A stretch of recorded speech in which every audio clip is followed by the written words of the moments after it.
In today's video, I'm going to teach you how to Zoom, how to hide participants 2026 update. If you want a cleaner Zoom meeting layout, especially when some people have their cameras turned off, this is a simple setting that can make the screen much easier to focus on. Hiding non-video participants only changes what you see in your meeting layout, so it's a useful option when you want to reduce visual clutter and keep the active video feeds front and center. To get started, open Zoom Workplace on your computer. Once Zoom is open, either start your own meeting or join a meeting that's already in progress.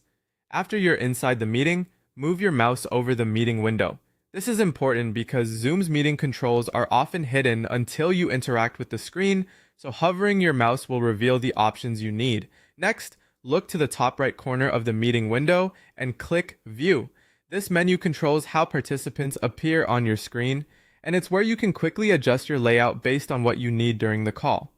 From the View menu, select Hide Non-Video Participants.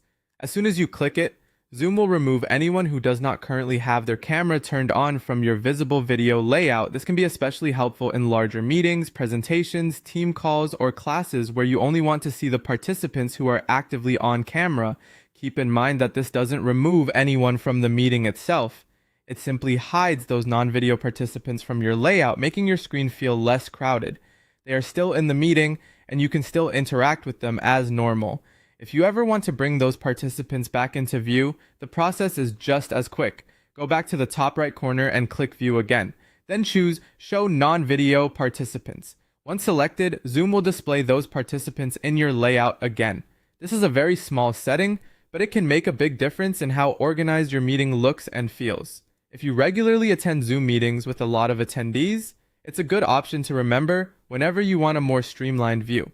And that's all there is to it. You now know how to hide participants without video in Zoom and how to show them again whenever you need to.